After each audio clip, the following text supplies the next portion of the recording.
forget to like this video if you like it. Click subscribe, click notifications for future contents, and don't forget to share it with a friend. Welcome, everyone. Thank you for joining in. Thank you for having patience with me as I struggle with technical difficulties. I am not the best, the most tech savvy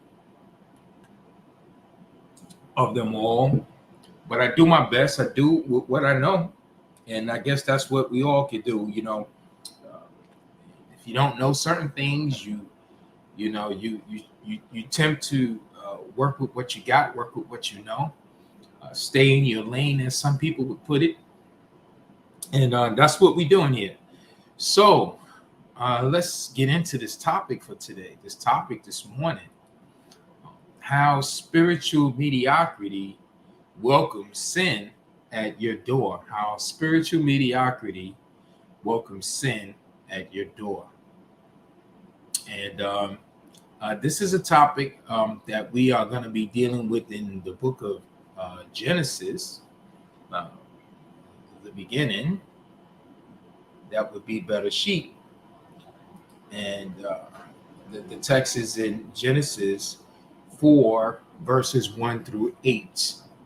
And we're going to dig into this passage today, as well as a host of others and some sources that we were going to delve into as well to give some support to this particular theme today that we're dealing with this morning, on how spiritual mediocrity welcomes sin at your door. So let's turn to our passage. So what I need to do is I need to share screen, and definitely share screen.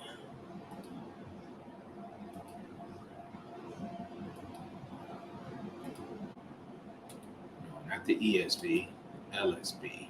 Right, there we go. There we go. There we go. We are in here. All right, it's looking clear on the screen. All right, so now I'm going to read these 8 verses, and it reads: Now the man knew his wife, Eve, or Hava, and she conceived and gave birth to Cain. And she said, I have gotten a man with the help of Yahweh. And again, she gave birth to his brother Abel. Abel was a keeper of flocks, but Cain was a cultivator of the ground. So it happened in the course of time that Cain brought an offering to Yahweh of the fruit of the ground. And Abel, on his part, also brought of the firstborn of his flock and of their fat portions. Yahweh had regard for Abel's and for his offering, but for Cain and for his offering he had no regard. So Cain became very angry, and his countenance fell. Then Yahweh said to Cain, why are you angry? And why has your countenance fallen? If you do well, will not your countenance be lifted up? And if you do not do well, sin is lying at the door, and its desire is for you, but you must rule over it. Then Canaan spoke to Abel, his brother, and it happened when they were in the field that Cain rose up against Abel, his brother, and killed him. And I'm going to read that next verse, add that in here, next 2 verses. Then Yahweh said to Cain, where is Abel, your brother? And he said, I do not know. Am I my brother's keeper? He asked. He said, what have you done? The voice of your brother's blood is crying out to me from the ground. So again, today's topic, family, is on the subject of how spiritual mediocrity welcomes sin at your door. How spiritual mediocrity welcomes sin at your door. Clearly, we can see here in the passage, we can, sort of deduce, just from this one quick read that Cain did not do what his brother did, which is the reason why his offering was not regarded, while his brother in turn was regarded by Yahweh. And what did this do to Cain? What does this do to Cain? This enraged him. It caused his countenance to drop, and normally when a person's countenance drop, it sort of spells that they are saddened. But his sadness, we see in the passage, turned to anger, and then the anger turned to physical murder. One of the things that Yeshua says that if you hate your brother, you are a murderer, or it is as if you have murdered him. You become guilty of murder. And so we see here that, in the course of him having his countenance dropped in this particular passage, one thing I want to draw out is that we get the first lie detector test. The first lie detector test in this particular passage. Yahweh asks him the question, why is your countenance dropped? And it is in the mode of asking questions, just as a detective would ask a question to a person that they are interrogating, someone that's in the witness rooms, a suspect. It is to draw information out of that person. Now, the detective may very well know what has transpired. There may be a videotape of how it went down, or the detective could have been there and witnessed the crime occurred, or the incident occurred. But in this interrogation process, they're asking questions to probe the suspect, to get information from them, to get them to make confessions or admissions of guilt or innocence, or that will point them to the source of this particular incident or crime that they're trying to investigate. And so this is what you have immediately happen here with Yahweh. So, sort of sounds familiar, like it would happen with his father. We know the account in the chapter before that the father asks Adam, "Where art thou?" When Adam was hiding himself in the garden, sowing fig leaves, he and his wife, Kavai Eve, to avoid the face or the presence of Yahweh.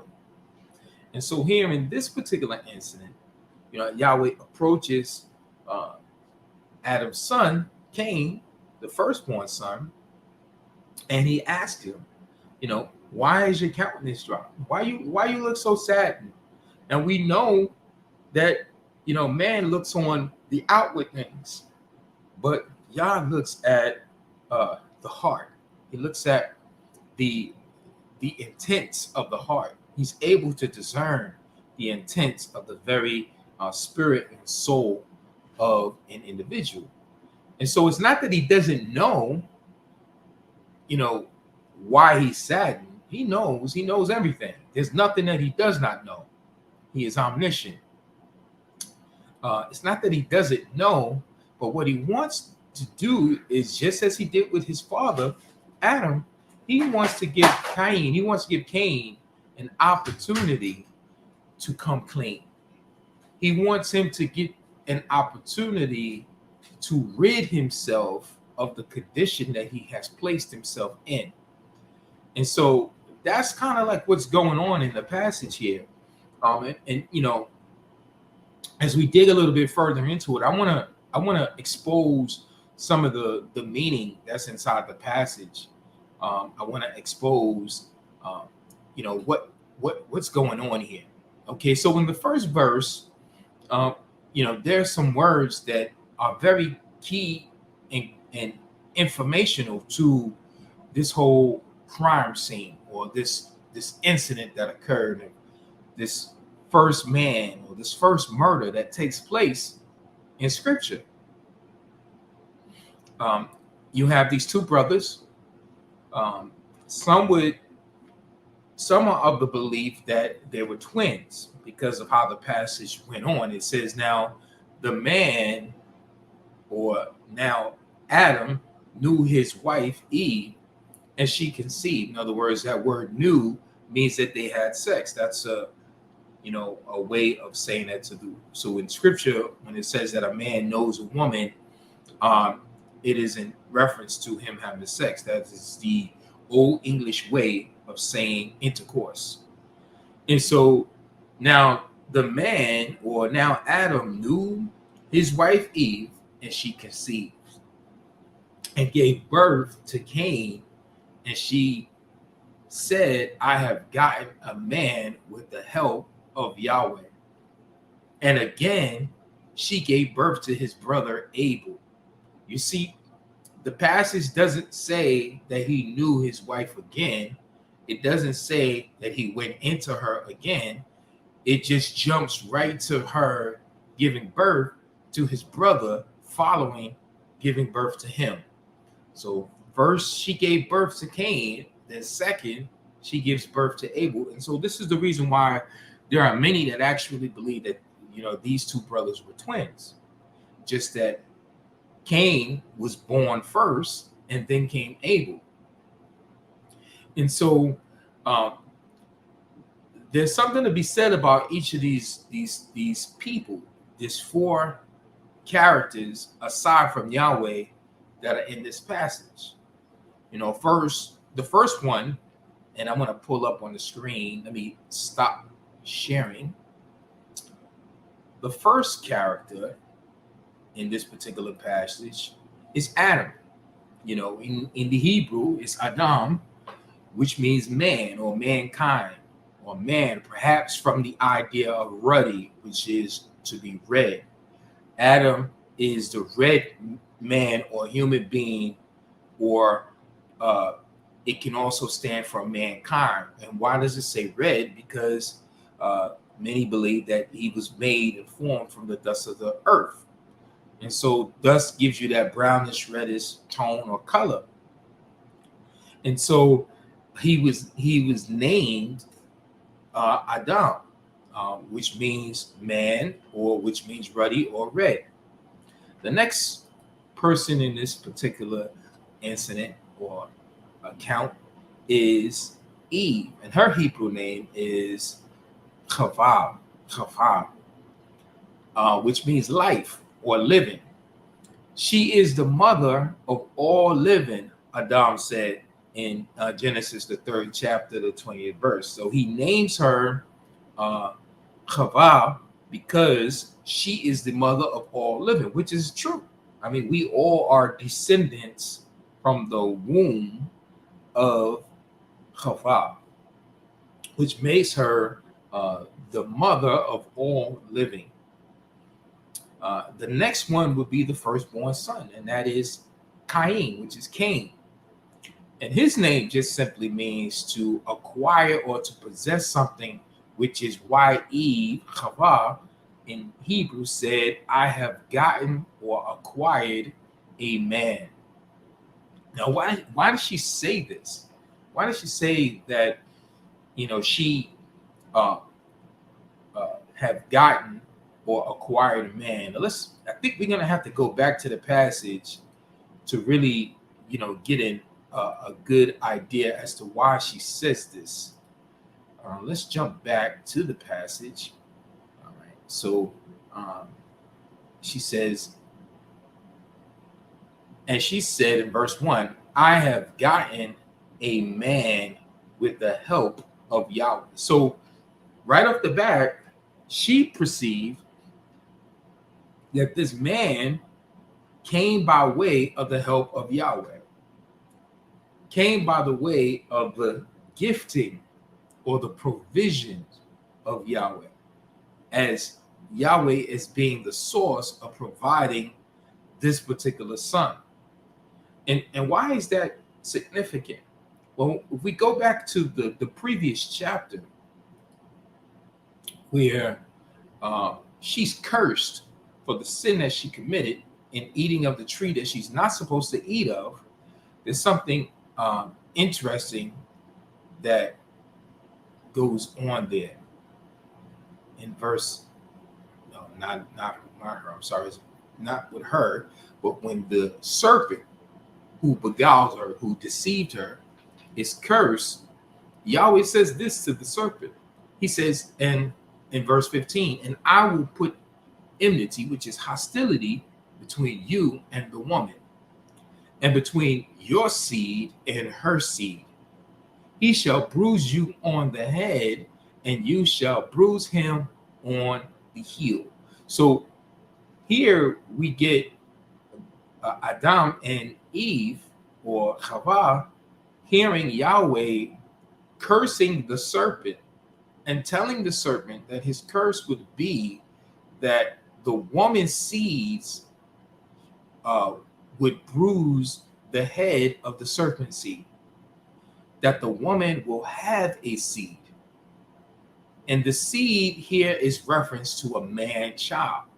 So it's quite understandable that in verse 1 of chapter 4, when she says, I have gotten a man with the help of Yahweh, that she come to the conclusion that, okay, this curse, this promise of punishing this serpent who beguiled me, who deceived me, who brought me into this guilt, this shame, or led me into this guilt and shame, the source of temptation, is going to be punished now because I have gotten a man with the help of Yahweh. In other words, I have gotten a man child with the help of Yahweh. Other translations worded differently. Let's look at other translations. Let's see what the other translations would say.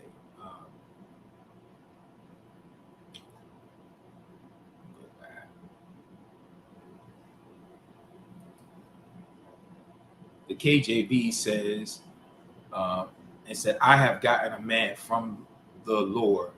The New King James says, I have acquired a man from the Lord. The New Living Translation says, with the Lord's help, I produced a man. NIV says, with the help of the Lord, I have brought forth a man. And the CSB says, I have had a male child with the Lord's help. So we can see here that clearly in context, she is under the impression that this son born to her is through the help of Yahweh, that this is somehow the fulfillment. Now, what makes that even more clearer is when the second son is born. How she comes to this conclusion, because when the second son is born, and it says in verse 2, and again she gave birth to his brother Abel. Now let's define the word Abel. Let's go back out. We're gonna have to go out of screen, stop screen. Abel is the Hebrew word havel, which means to be empty, often translated as vain or vanity, in the sense of being empty of substance. So here it is, in Eve's perception, in Chava's perception, the firstborn son is a gift from Yahweh. The secondborn son is vain, empty of substance, has no purpose, no meaning, in her concept, in her idea. of this son. But oh, how wrong she was. Because how did it end up? How did it turn out? We see what happens and how it ended up, and how it turns out is that she missed it. Here it is. Shalom, brother Matthew Galvin. Shalom, brother. Shalom, shalom. Yes, and so she misses it. Here she misses it because in her perception that Yahweh was fulfilling his prophecy or his curse upon the serpent through her having this firstborn son, and how in contrast to how she has a second son, and the distinctions in how she names one as being empty in substance or vain, and the other one as being a provision or an acquisition or a gift from Yahweh. And it shows here that in her mind and her perception, she got it wrong, which also tells us something else about this, is that she was no prophetess. She was no prophet of Yahweh. She was no teller or spokesperson for Yahweh. Kind of reminds you of, again, the not only the subjection that she was put into, because when part of the subjection was that her desire would be unto her husband in verse 17 of Genesis 3, and he would rule over her. And as Paul tells us, in fact, let's look at those passages. I think it bears looking for edification and for clarification, because I think it's important that in all things that we should get understanding. Okay, so in chapter 3, all right, I think you guys are on now. All right, so in chapter 3, in verse 15, Yahweh says to the serpent, and I will put enmity between you and the woman, and between your seed and her seed, and he shall bruise you on the head, and you shall bruise him on the heel. Jump down to the woman in verse 16. He says, and to the woman, he said, I will greatly multiply your pain and conception. In pain, you will bear children. Your desire will be for your husband, and he will rule over you. So this is the subjection. This is the curse that she's put under. And some would say, well, what's wrong with, her having a desire for her husband? Well, there's nothing wrong with her having a desire for the husband. But if we look at this word desire here, all right, let's look this word up. All right, the word desire.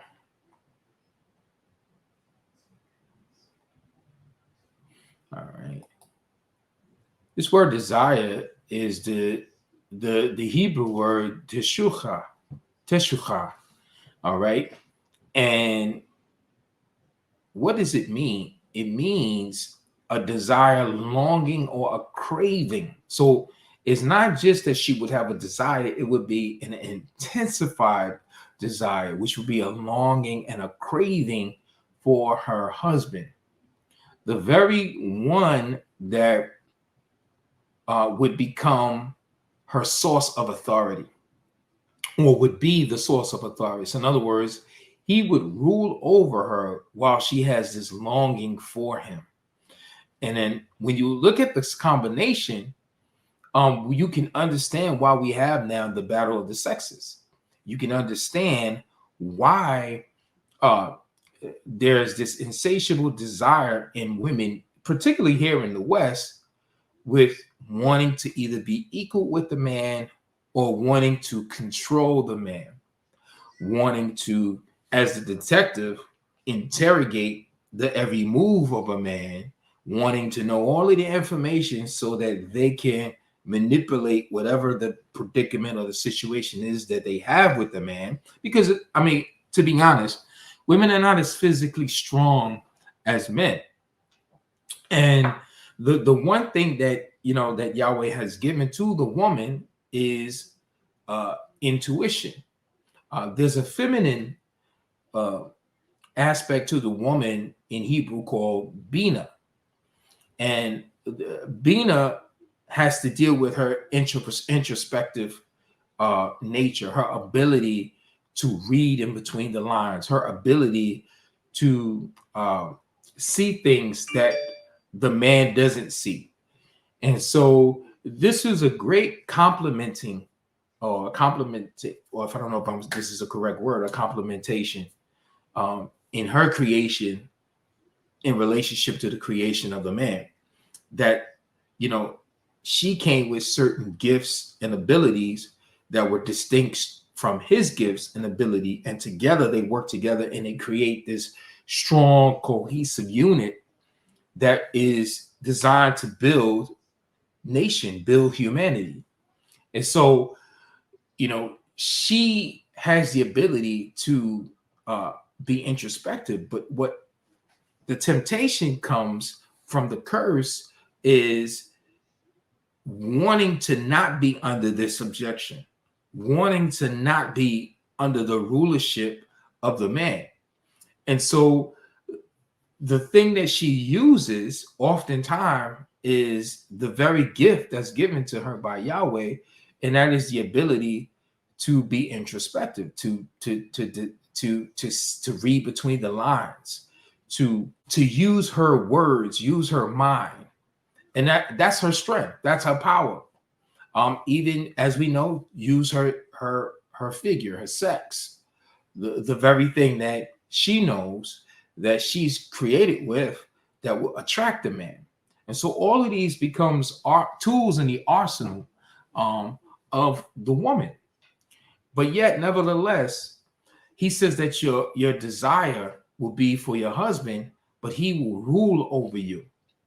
And so herein lies, as I said, is the battle of the sexes. Here we get the conflict between the man and the woman. And so Yahweh is saying that she must be kept under subjection, kind of like how Paul, Shaul says that he keeps his flesh or his body under subjection. Why? Because if we don't keep it under subjection, it's going to get out of hand. It's going to get out of control. So the curse is that she is to be governed. These longings that she has is to be governed by the authority and the rulership of the man. And what other place that we see that in Numbers, the 30th chapter, right? Numbers, the 30th chapter, we see here Moses talking about the vows, the laws in Torah for vows. It says, then Moshe spoke to the heads of the tribes of the sons of Israel and saying, this is the word which Yahweh has commanded. If a man makes a vow to Yahweh or swears an oath to bind himself with a binding obligation, he shall not violate his word. He shall do according to all that proceeds out of his mouth. Also, if a woman makes a vow to Yahweh and binds herself an obligation in her father's house in her youth, and her father hears her vow and obligation by which she has bound herself, and her father says nothing to her, then all her vows shall stand, and every obligation by which she has bound herself shall stand. But if her father should forbid her on the day he hears of it, none of her vows or obligations by which she has bound herself shall stand, and Yahweh will pardon her because her father had forbidden her. So here you have the law, the Torah, in reference to a man vowing a vow. If he vowed a vow, which means that he made whatever promise or commitment to Yahweh or for services to Yahweh, it could be a physical service, it could be his time, it could be his money, his resources, whatever the vow is, he has to now live up to it. He's obliged to that vow once he makes it. And so in like manner, he's now saying that if a woman, while she's in the home of her father, under her father's authority, vows a vow, and the day that her father hears of it and her father doesn't approve of it, if he says nothing, then she's bound by that vow. But if her father hears of it and he says, okay, I don't want you doing that, she is no longer under the obligations, and she's no longer bound to that vow as that man would be bound under the vow. Because why? She is under the rulership of her father. But then something happens. She grows up, she becomes older, she becomes a woman, and now she gets married. And verse 6 says, however, if she should marry while under her vows, or the rash statement of her lips by which she has bound herself, and her husband hears of it and says nothing to her on the day he hears it, then her vows shall stand, and her obligations by which she has bound herself shall stand. But if on the day her husband hears of it, he forbids her, then he shall annul her vow which she is under, and the rash statement of her lips by which she has bound herself, and Yahweh will pardon her. So, as you see, the husband has been given this authority, similar authority as the father has been given over his daughter, which means to say that even her services to the Lord is to be under the lordship of either her father, if she's not married and she's still at home with her father, or her husband becomes the ruler over even her very vows to the Lord, which makes her husband responsible for her spiritual growth, her spiritual services, makes him responsible, directly responsible. And so this ties back right into what we saw in Genesis. He says, Yahweh says to the woman that your desire will be unto your husband, but he will rule over you. So let's take this a little bit further. Let's move this a little bit further on. All right. So as we can see now, if we go back to the fall of Eve, we find the backstory of this particular passage. And what is the backstory? What is the backstory of this passage today? The backstory is that you have the tale of two sons.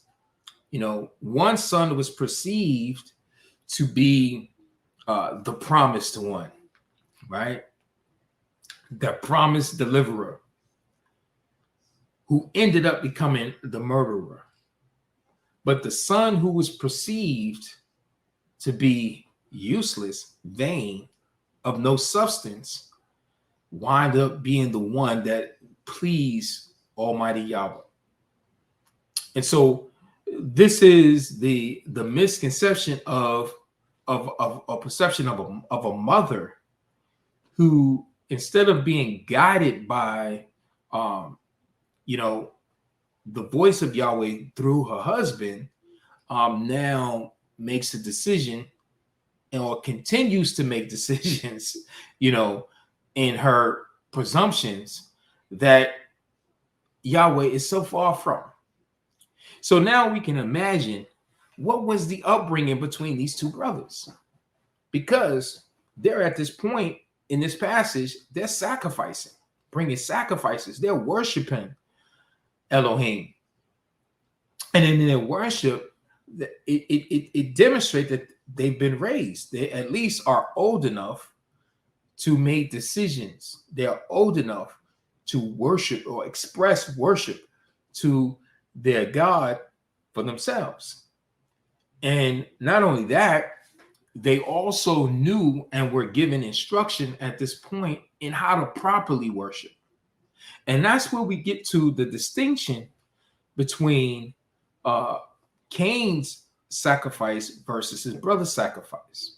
Now, in this particular passage, some people, believe that, it was because Abel sacrificed animals, and animals are more costly and valuable than grain or fruit of the ground, and so therefore God accepted it, Abel's sacrifice and not Cain's.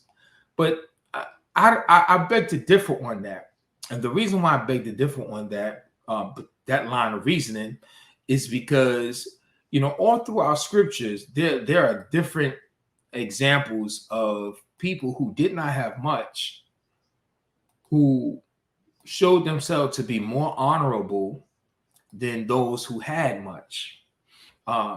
One in particular that comes to my mind is Yeshua's account or parable of the rich man and the poor beggar Lazarus. Well, clearly in that particular parable, Lazarus was deemed righteous before Yahweh, while the rich ruler wasn't, and his end was to end up in a tormenting place of the dead. And while Lazarus was in the comforting bosom of Abraham when he opened his eyes after dying. So off the back, we see between these two different men, what type of men they were, what type of individuals that they were before their creator, before their God. And so that we see here going on with Cain and Abel. So let's go into the passage a little bit more, and let's see, after it describes what these two brothers did, right? It says in verse 2, and again, she gave birth to his brother Abel. Abel was a keeper of the flocks, but Cain was a cultivator of the ground, right? So they each had different trades. They each had different fields of workmanship, right? And so the next verse says, so it happened in the course of time, like as I told you, that this obviously took place during the time that when they grew up, they were older. They were old enough to do what the passage is saying that they're doing. It says, in the course of time that Cain brought an offering to Yahweh, right, of the fruit of the ground. And then in the next verse, it says, Abel, on his part, also brought of the firstborn of his flock and of their fat portions. And Yahweh had regard for Abel and for his offering. So now, do you see the difference? I see the difference. When you go to verse 3, Cain just brought an offering, right, to Yahweh of the fruit of the ground. Abel brought the offering, or the firstborn of his flock and of their fat portions. So what was the difference between the two? Cain offered a offering, while Abel offered the offering, or the best portion, or the first portion. That's why it says the firstborn of his flock. And we know throughout scripture that the firstborn is something that was required in terms of giving an offering of any animal to Yahweh, an offering. And so what does that mean? That they were instructed to give the best portions, whether if it was from the fruit of the ground or whether if it was from of the flock, the fat of the flocks, the fat portions of the flocks. They were to give the best. We know no crippled animals, no spoiled food, was to be put or on the altar or to be presented as a gift, but nothing but the best was to be presented. So what does this describe? This describes the manner of how one gives. It's not that you gave, because there's one thing to just give somebody your spare change, but it's another thing when you say, well, you know what? I'm going to take the first portion of what I have and I'm going to share it with this person. I'm going to take the best portion of what I have and share. It's one thing to give someone clothes that you don't want, that you can't fit anymore, clothes that may even have holes, but it's another thing to give someone clothes that are brand new, that you that are newly purchased, that are of good quality. And that's a big difference. And so this is what you have going on between these two brothers. One just gave the father his hand-me-down. One just gave the father, sparingly, while the other one gave sacrificially. Sacrificial giving is when you give to the point where you feel it. When you give to the point where you notice that you are giving. But when you give to the point like you have spare change in the glove compartment, or spare change in the tray of your car, to the squeegee man that's washing your window, as opposed to you going inside your pocket and you're giving them a crisp $100 bill. There's a different sensation between the two. There's a different feeling that you're gonna have between the two. And so this is what's going on here. And so Yahweh has regard, as we know, for Abel's offering, but he gives no regard for Cain's offering. And so now what did this do? This now causes, in verse 5, he says, but for Cain and his offering, he had no regard. So Cain became very angry and his countenance fell. So he was saddened and his face dropped. And he probably felt embarrassed because, this is his younger brother, or he's always looked at him as his younger brother. But here it is, his younger brother shows him up. Another thing to consider here is marvel not if the world hates you. Yeshua says, they will hate you because they've hated me, or they hated me, they will hate you also. Now, how is that significant to this? It's significant. It correlates with this because when a person sets out to do right in a company of people who chooses to do nothing but wrong, it ain't gonna be long that they're gonna be despised.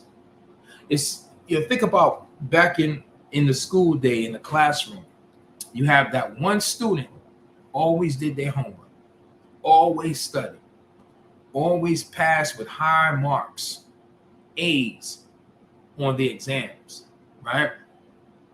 The teacher favored them because of this. Well, what do they get from the other kids that don't do their homework, never study, always failing exams? The teacher frowns upon them. What's going to be the difference of feelings that those other students are going to have towards the one who is excelling and doing what's well and doing what's right? Well, they're going to have naturally a disdain for that student. The terms that I could recall, they call them teachers' pets, a goody two-shoes, because, they're being approved by the teacher. And then it even happens in the household. You have the one child that always does what they're told, but then you have the other one that never wants to do what they're told, and they in turn despises the one who does well. And that's what you see what's going on here. That the older brother despises the younger brother because of his doing the right thing, doing well, him doing what he's supposed to do. Verse 6, it says, then Yahweh said to Cain, why are you angry? And why has your countenance fallen? Verse 7, if you do well, will not your countenance be lifted up? And if you do not do well, sin is lying at the door, and its desire is for you, but you must rule over it. I want to look into that in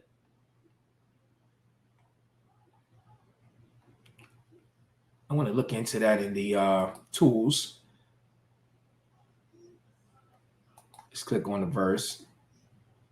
All right. Let's get into it. Do well. Age 3190. And it is to do well here. It is the Hebrew word yatab, right? And what does it mean? It means to be good. It means to be pleasing, to be well, be glad. So in other words, he's saying to Cain, if you do good, you will be pleasing. If you do well, you will be pleasing. And guess what? In turn, you will be glad, right? The bottom portion of this, he says, to make glad, to rejoice, to do good, to deal well with. So Cain, we know, did not deal well with the offering that he was presenting to Yahweh. To make a thing good or right or beautiful, the thing that he presented was ugly. The thing that he presented was second best. The thing that he presented was not considered first, but the thing that his brother had presented was first and foremost. It was the best. All right. It is also to do well, and it is to do right. So when Yahweh says to him to do well, he's basically saying to him that, you know, if you do well, that this is what's going to happen. Let's look at some scriptures, some cross references of this particular passage. In Genesis 12:13, it says, please say that you are my sister so that it may go well. So this is the incident with Abraham, you know, when he traveled, he told his wife, or asked his wife, to say that she was his sister, which she was, but it was deception on his part because he did not want the men or the kings of this land that he was entering into to know that this was his wife, because culturally what they would have done is they would have killed him and they would have taken his wife because she was beautiful. And so he says, please say that you are my sister so that it may go well with me because of you, and that I may live on account of you. So in Abraham's use of this word, yatab, it is about the best interest. So in other words, if you do this, if you say that you're my sister, it's going to work out for my best interest. It's going to do well for me. It's going to go well for me if you do this. In 12:16, therefore he treated Abram, right, the same king who he deceived, well, because of her, and sheep and oxen and donkeys and male and female servants and camels came into his possession. So this king gave him or treated him well because of his wife Sarah, whom this king was about to violate, not knowing that this was until it was revealed to him by Yahweh that this was Abraham's wife, that this was actually his wife. And so in turn, what he does is he blesses him. I want to look at this is Yaakov, this is Jacob. When he has this conversation on an encounter with the Lord, in his prayer to him, he says, for you said, I will surely prosper you, that go, I will surely yatab, prosper yatab you, and make your seed as the sand of the sea, which is too great to be numbered. So he's recounting to Yahweh that he made a promise to him, that he will prosper him well. that he will give him a well or good future. Let me see another example. Okay, here's one with an offering. All right, and this is in Leviticus 10:19.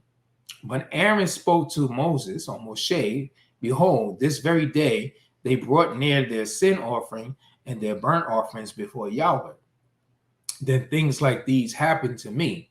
So if I had eaten a sin offering today, would it have been well or good in the sight of Yahweh? So he's asking the question, if he had partaken of this, would it have gone well for him? So again, Aaron here has a concern based on the context of it going well for him if the priest who was prescribed, or the Levite who was prescribed to take of this and eat of this offering.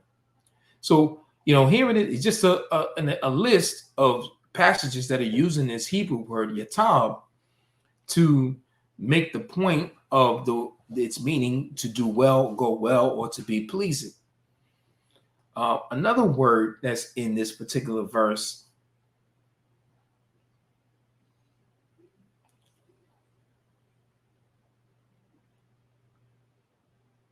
is the word sin that I want to look at. And this word sin is the Hebrew word chatawa, or chatawa, right? Is this Hebrew word chatawa, right? And what does this mean? All right, let me just pull it up in my notes.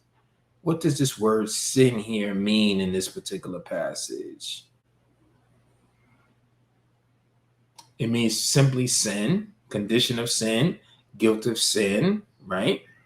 The punishment for sin. I looked at this in Brown's.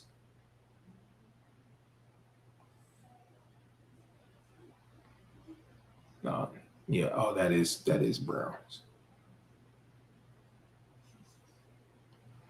In this particular passage, it is described or personified like a crouching beast. Now we know sin in and of itself is not an entity, but it is an action, it's a state, and it is being described in a personified way like a crouching beast. Like if you would imagine a tiger or a lion that crouches and creeps up on its prey. Even a cat, if you watch a cat will creep up on a ball that it's playing or having fun with. It will creep, and this is a thing that animals are such they do to ease up or sneak up on their prey. And so sin he's describing here is like a crouching beast. When is he like a crouching beast? It's like a crouching beast when Cain, in this particular passage, let's go back out.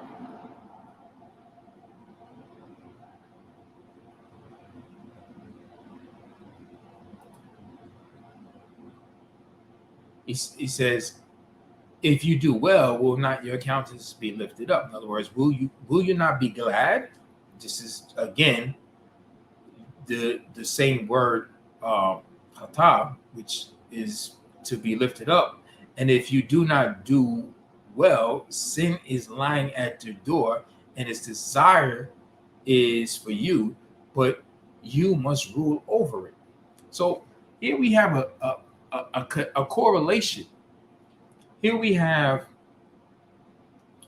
a similar, because this word desire is the same exact Hebrew word that we see in Genesis 3 with Kavah, Eve. It's the same exact word. This word desire is teshucha, which is a desire, longing, or craving of a beast to devour, right? So of a woman for a man. So she's having a desire, a longing, craving for a man, right? And so in this sense, he's talking about what? It is sin is lying at the door, and it's desire. So sin has a longing and a craving to to to to to use you as prey, to pounce upon you, to overthrow you, to destroy you, to consume you. Sin has this desire to devour you. But what is he says to Cain? He says, but you must rule over it. You must rule over it. Yeah, you might do, but you must do just as the husband is to the wife. You must rule over sin. You open the door to it because you did not do well.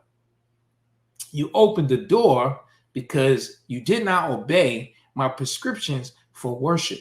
You did not obey my prescriptions for presenting offerings and gifts and sacrifices, but of giving your best. And because you opened this door, you opened this door to temptation.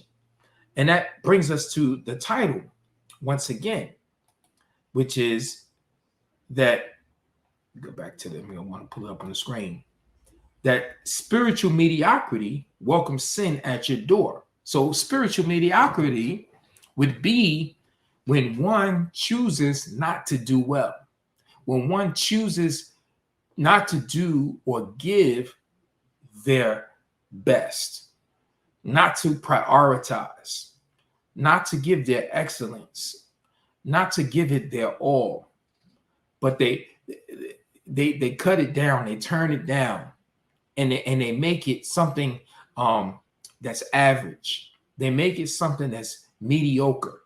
They make it something that is not the best portion, not the best attitude, not the best effort, not the best emphasis. And then as a result of it, what does that do? That only opens them up to a crouching, sinful beast that is seeking to devour, that's seeking to destroy.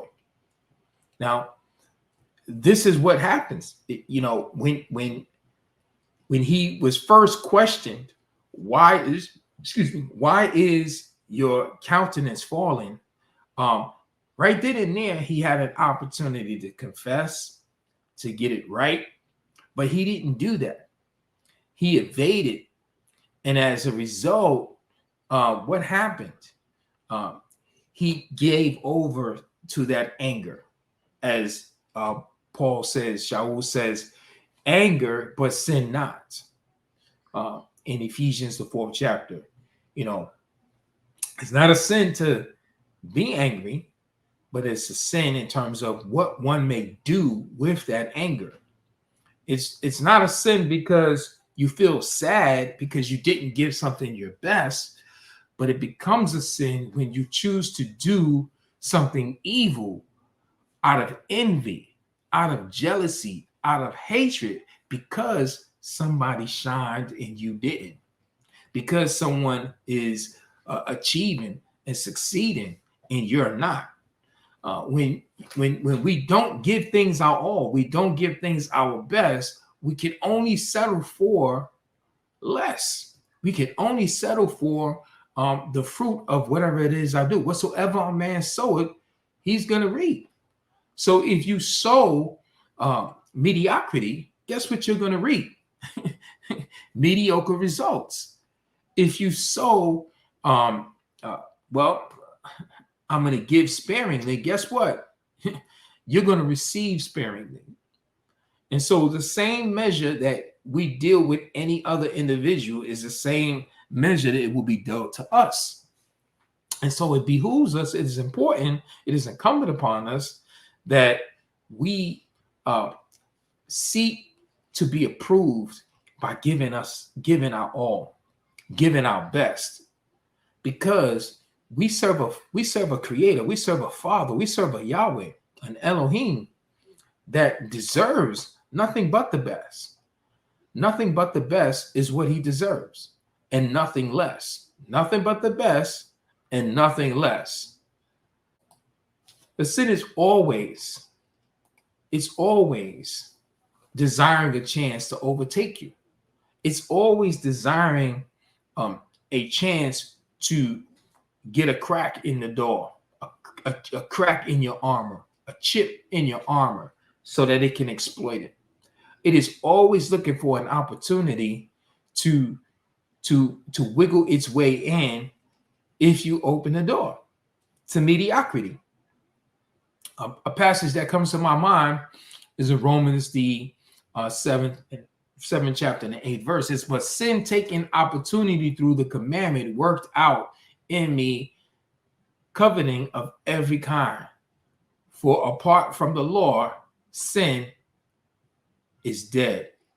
So what does Paul mean by this? What does Yahweh mean by this? Sin is no different here than like the sin in Genesis 4. It is waiting for the opportunity for you or I to break the commandment of Yahweh so that it could work out every type of evil desire it can. Why? So that you will break the commandment. You will break the law. You will die as a result of breaking it. It is always looking for an opportunity to get us to not heed the voice of Yahweh.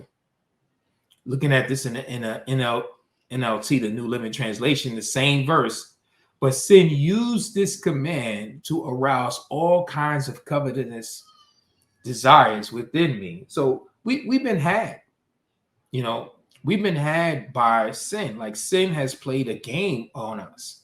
Sin has behooved us, bamboozled us. I mean, not behooved, but to bamboozle us and to fool and deceive us, that we're going to have fun, that it ain't going to be so bad. Like the serpent told the woman that you're not going to die. You're not going to get that woman pregnant, or you're not going to get pregnant. You're not going to catch a disease if you have sex without the condom or have sex at all. You're not going to fail because you miss a few homework assignments, or if you don't study, you're not going to fail the class. You'll get a chance to make it up. The sin is always promising us, or promising one, that you're not going to face death. You're not going to face the negative consequences and judgment and repercussions of violating Yahweh's command. It always is there whispering in our ear. But the thing that we got to remember to do, Paul also says in Romans, the 13th chapter and the 14th verse, it says, but put on Adonai Yeshua HaMashiach and make no provision for the flesh in regard to its lust. So in other words, we put on the Ruach, we put on the Spirit of the living God when we decide and we choose to make no provisions for the flesh. In other words, what Cain did was he made a provision for the flesh. He put himself into temptation. He put himself into the very temptation once he decided to be mediocre in giving his sacrifice.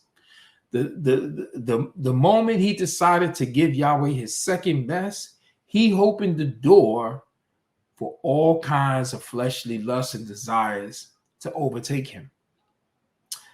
Young man decides he's going to go over to a young lady's house 2 o'clock in the morning to have Bible study. And he say to himself, or he can say to her, well, we just gonna have study and we're gonna devote time to the Father, and we're gonna get into his word, and we're gonna dig in his word. He's gonna be digging more than a word. Probably won't ever even get to the word. He's gonna do some digging, but it ain't gonna be in the word. As a result of what? making provisions. You know what provisions is? When you make provisions is when you provide something, you acquire something, you enable something, you give access to something. So once you put yourself into access, think about it. If a person struggles with alcoholism, drunkenness, would a bar be a good place for them to provide for themselves by going in to a bar and sitting down and say, well, I'm going to watch the game tonight on the screen? Would that be a good environment? A person addicted to crack or heroin, whatever the drug of choice, will say, well, I'm just going to go talk to some peeps that I have that's in the trap house, and, I'm just going to keep it real, and I'm just going to say, what's up to a few folks, and then I'll be on my way. Guess what's going to happen? They've already made provision for the flesh, and it will be a matter of time, through the course of time. They're going to find themselves yielding to temptation. Because what did they do? They opened themselves up to all kinds of temptation, which is why Peter says in 1 Peter 2:11, he says, beloved, I urge you as aliens and as strangers to abstain from fleshly lusts, which wage war against the soul. So sin is always waging war against the soul through the desires that we may have. That's why when we go to James, let's go to James and see what James says here on this. Screen.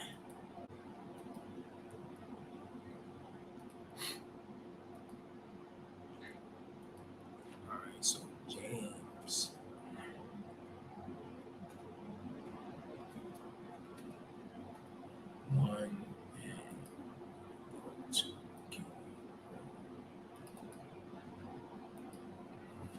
Okay, James 1, New King James Version. I'll go down to verse 13. It says, let no one say when he is tempted, I am tempted by Yahweh, for Yahweh cannot be tempted by evil, nor does he himself tempt anyone. But this is where the temptation comes from. But each one is tempted when he is drawn away by his own desires and enticed. So where does the temptation come from? Within the person, within the individual. The temptation came from within Chava, came within Eve.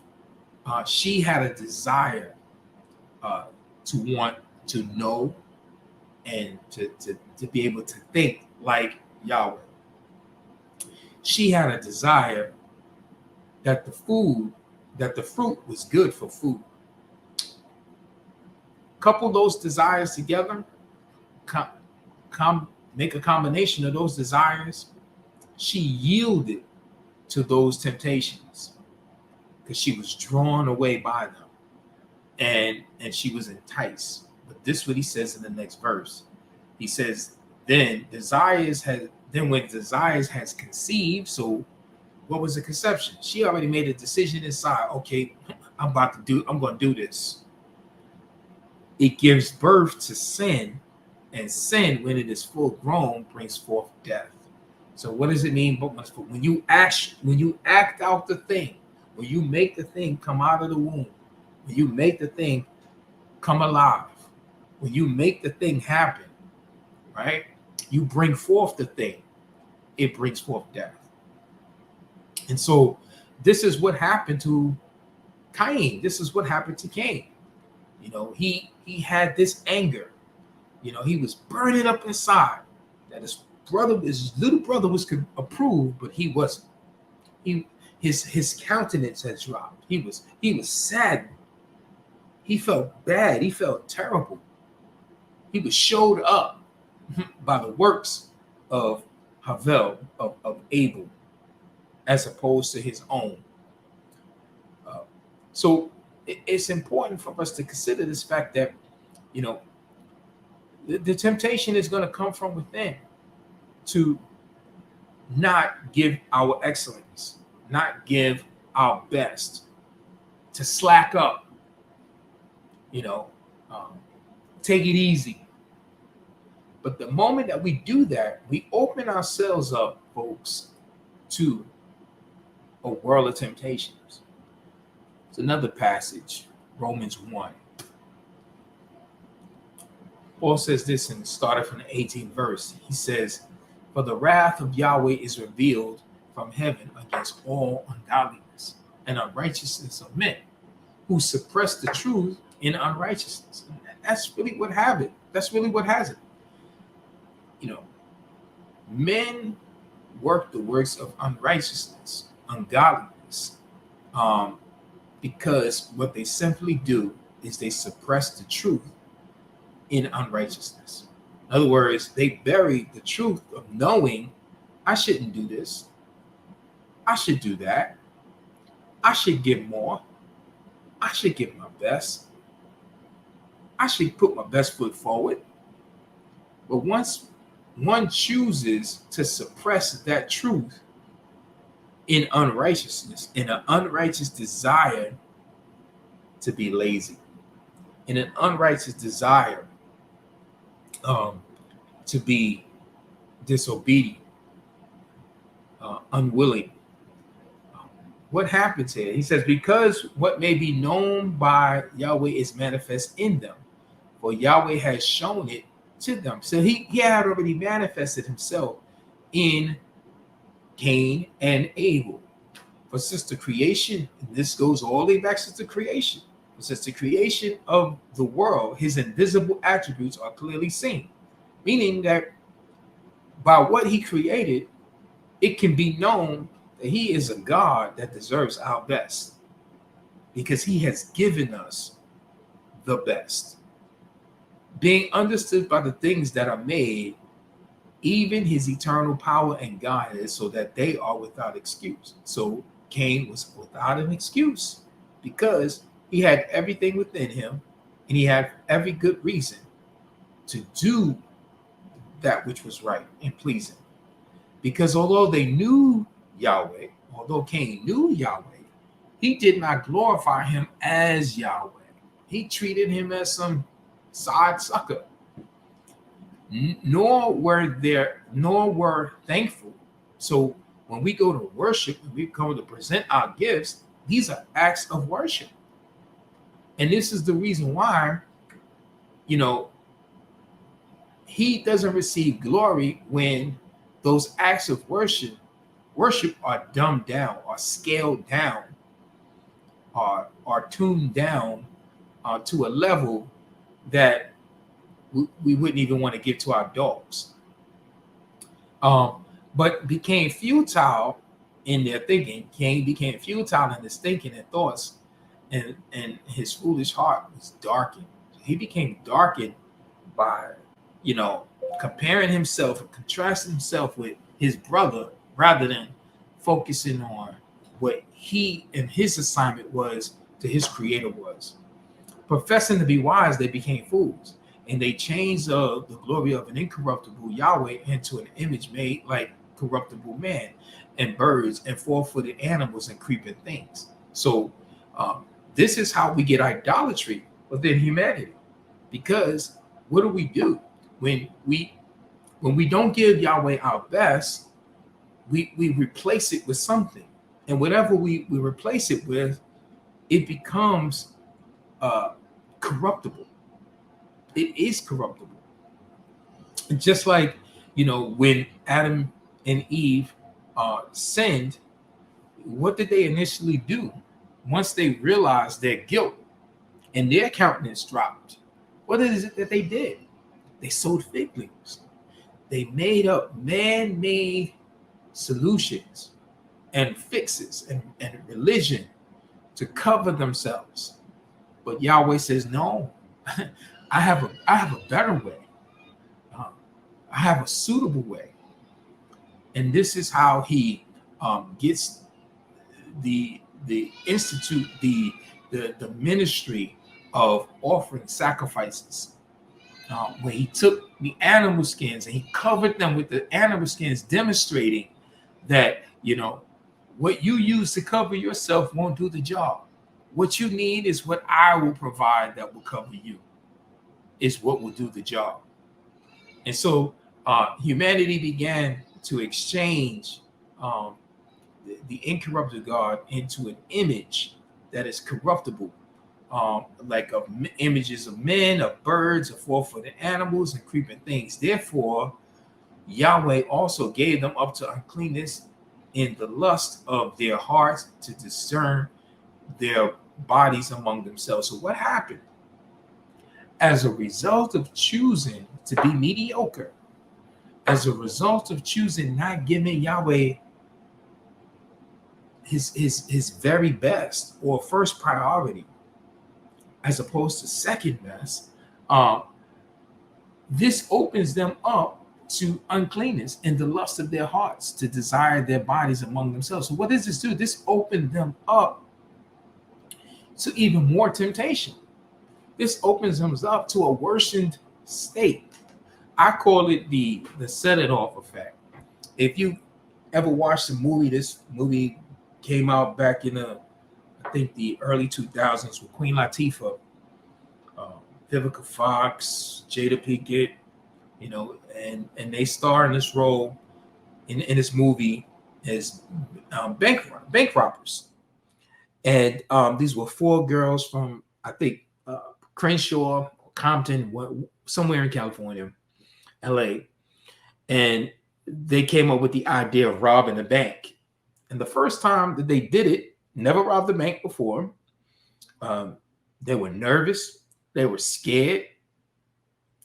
They was afraid of their own shadow. And the money that they got, that money went blue so fast because somebody stole that money from them. And what did they do to solve that problem? They decided we robbed the bank the first time. We could get away with it again. And they went and robbed the second bank. And then they wound up robbing another bank. And so by the time they got to the third or fourth bank, they were cocky, arrogant. They were coming in with their hands behind their back with the guns, and they just got sloppy. Why?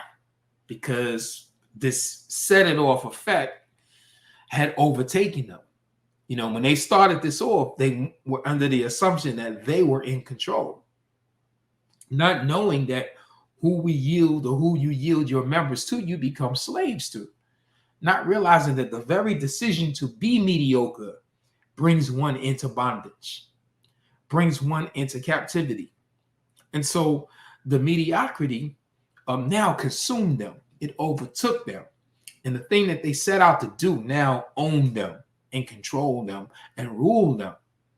And they began to believe that their shit didn't stink. They began to believe in their own hype. And as a result of it, this led to their destruction. And so this is the same thing that happens to humanity, that all of us, that the moment we yield to mediocrity, we open the door to a crouching beast of sin that is just waiting at our doorstep to overtake us. But we must master it. We must rule it.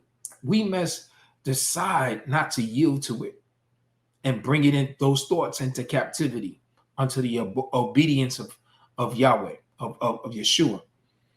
So therefore, God also gave them up to uncleanness and the lust of their hearts to dishonor their bodies among themselves, who exchanged the truth of Yahweh for the lie and worship and serve the creature rather than the Creator, who is blessed forever. For this reason, Yahweh gave them up to vile passions, for even their women exchanged the unnatural use for what is against nature. And that's exactly what Cain did. Cain went from being a mediocre worshiper to becoming a murderer of his own brother, to becoming a vagabond, because he was eventually cursed and became a vagabond by Yahweh. So, what does this teach us? This teaches us that it pays for us to give Yahweh our best. It pays for us to not try to sell him short, not to think that, we are somehow in some way going to get by cutting corners. We're going to get by dumbing it down or diluting our worship, diluting what it is that we offer to him. Deuteronomy 12, let me look at two more scriptures and then we're going to close this out. In Deuteronomy 12,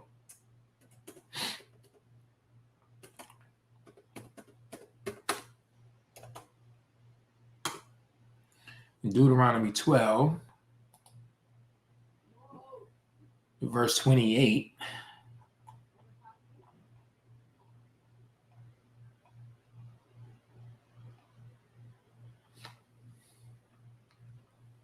Moshe wrote, when the Lord your Yahweh cuts off from before you the nations which you go to dispossess, and you displace them and dwell in their land.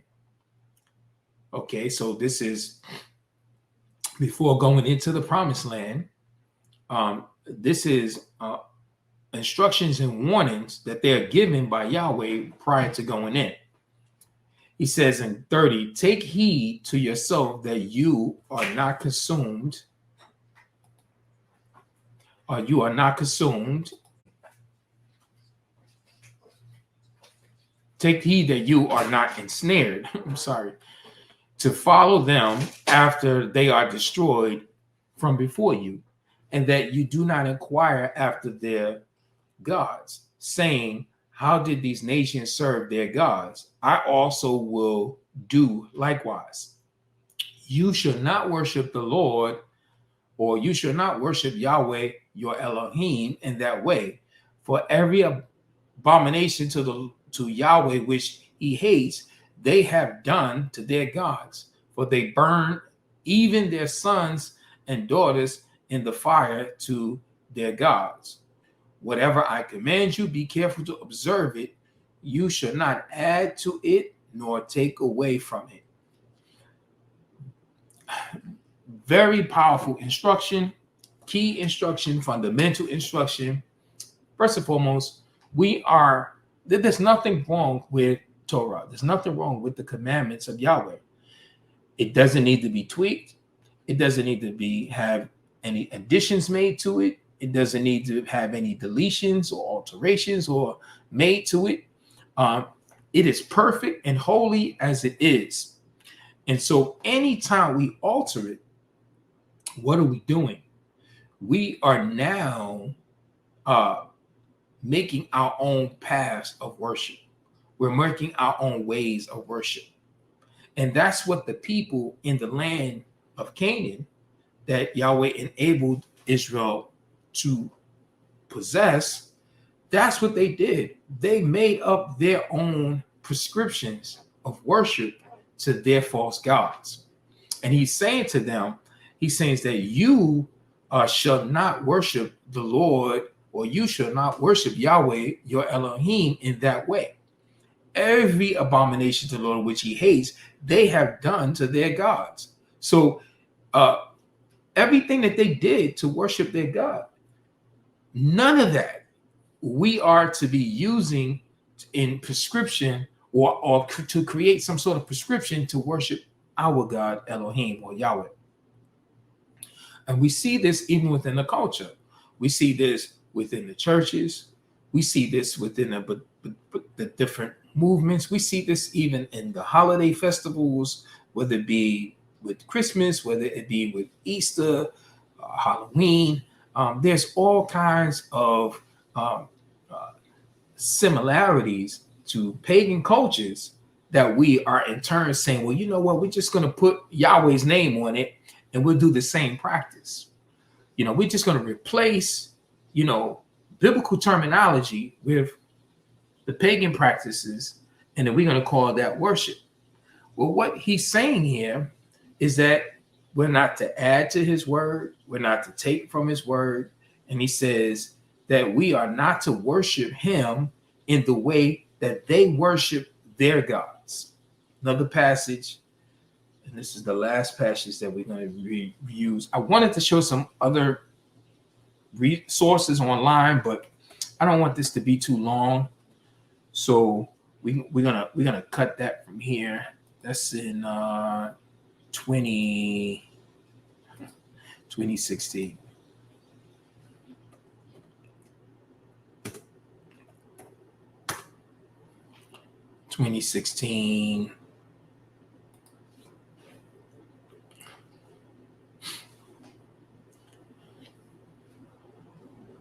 But of the cities, these people which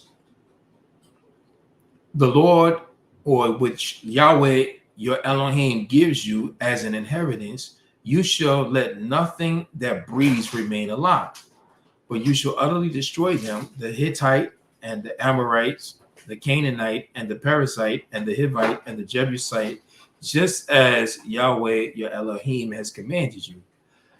And the reason why they were to devote them to total destruction, he says this here in the next verse, lest they teach you to do according to all their abominations which they have done for their gods, and you sin against Yahweh your Elohim. So in other words, Yahweh is saying, like, look, don't give me no hand-me-down form of worship. Don't give me no borrowed form of worship, a worship that you borrowed from pagans, and now you want to devote that to me. No, I want you to destroy everything and every one of these particular cities or kingdoms that I'm sending you to possess.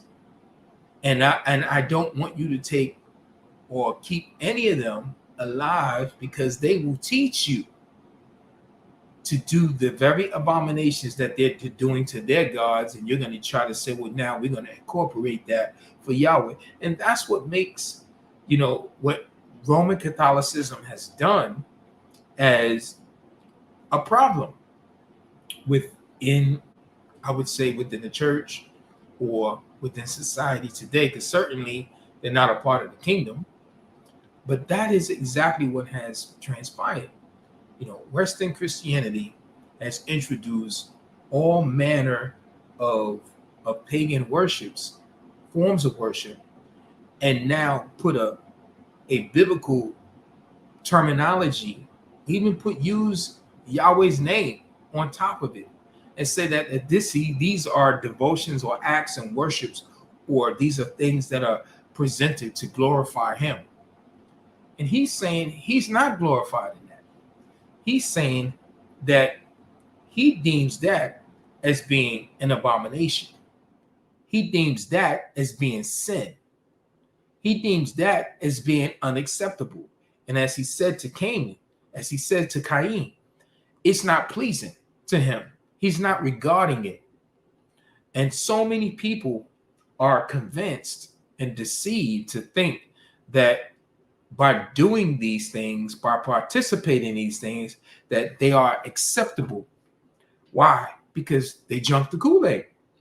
They believe the lies that has been taught and told by Roman Catholicism. You know what I'm going to do?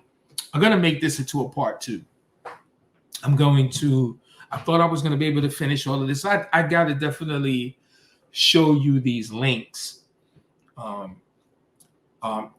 which contain sources of, that support what we're talking here. So we're going to make a part 2 to this theme that we're dealing with today, in how spiritual mediocrity welcomes sin to your doorstep or to your door.